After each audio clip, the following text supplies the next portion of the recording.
मोहम्मद शमी के 2019 world cup और 2023 world cup, जब आप इन दोनों वर्ल्ड कप को देखेंगे तो आप बोलेंगे यार ये कुछ नेक्स्ट लेवल बॉलर है। लेकिन जब आपको ये पता चलता है कि ना मोहम्मद शमी ने 2019 में सारे मैचेस खेले थे और ना ही 2023 में, तो आपके दिमाग में एक बात आती है कि यार आखिर मोहम्मद शमी इतना अंडररेटेड क्यों है।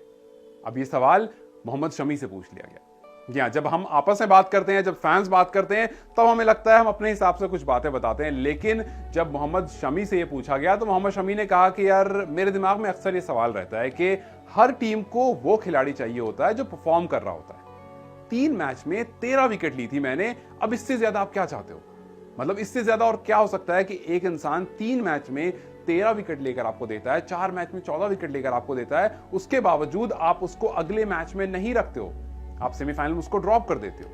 सेमीफाइनल में इंडिया जब न्यूजीलैंड से आ रहा था, उस मैच में मोहम्मद शमी नहीं खेल रहे थे और उसी के रिगार्डिंग उनसे पूछा गया। उन्होंने बोला कि ये सवाल मुझे भी काफी बार परेशान करता है। तो उसके बाद उनसे पूछा गया कि आपने आगे बात करने की कोशिश की? उन्होंने कहा नहीं, मैंने आगे बात बिल्कुल नहीं करी, मैंने किसी से जाकर नहीं पूछा, मुझसे कहा गया आप नहीं हो इस टीम में। मैंने कहा ठीक है, क्योंकि जो मेरी स्किल है, अगर सामने वाले को मेरी स्किल यूज करनी है तो वो मुझे टीम में रखेगा। अगर उसको लगता है कि नहीं इस पर्टिकुलर ग्राउंड में इसकी स्किल की जरूरत नहीं है तो वो मुझे बाहर कर देगा। और मुझे जब बाहर कर दिया गया तो मैंने कहा ठीक है। आप याद कीजिए 2023 वर्ल्ड कप में भी मोहम्मद शमी पहले नहीं आए थे। जब हार्दिक पांड्या इंजर्ड हो जाते हैं उसके बाद मोहम्मद शमी आते हैं और आते ही पंजा खोल देते हैं।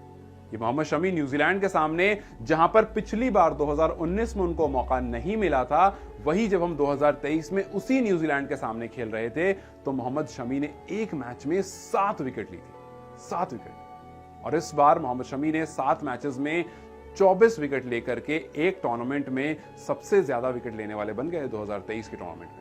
तो मोहम्मद शमी को जब जब हाथ में गेंद मिली, इनफैक्ट उन्होंने खुद भी कहा कि मुझे सिर्फ एक चीज आती है, मुझे ये आता है कि जब जब मेरे हाथ में गेंद मिले तो मैं जितना बेहतर पॉसिबल हो सके उसको परफॉर्म करूं, जितना बेहतर हो सके परफॉर्म करूं और उसके बाद रिजल्ट आप सबके सामने। उन्होंने कहा कि आप जाकर के बड़े से बड़े गेंदबाज की परफॉर्मेंस सामने ला करके रख दीजिए इंडिया के, और मेरी परफॉर्मेंस 2019 और 2023 वर्ल्ड कप की सामने रख दीजिए। अगर आपको लगता है कि मैं बेहतर हूं तो आप खुद समझ जाओगे। अगर आप उस स्टैट को देखोगे तो आपको खुद समझ में आएगा कि मैं उनसे या किसी अदर बॉलर से बेहतर हूं। तो मैं खुद को तो अंडररेटेड नहीं रेट करता हूं। अगर आपको लगता है या फिर और बाकी लोग हैं जिनको लगता है तो लगता होगा, लेकिन मैं खुद को अंडररेटेड बिल्कुल भी रेट नहीं करता हूं। आप याद कीजिए 2019 में जब हम खेल रहे थे, बारिश हुई थी, थोड़ी कंडीशन सीमी हो गई थी और उनके पेस बॉलर्स ने हमें काफी परेशान किया था, चाहे वो हेनरी हो, चाहे ट्रेंट बोल्ट हो, उन्होंने या सऊदी हो, हमें काफी परेशान किया था। और हमारा एक महान पेस गेंदबाज जो है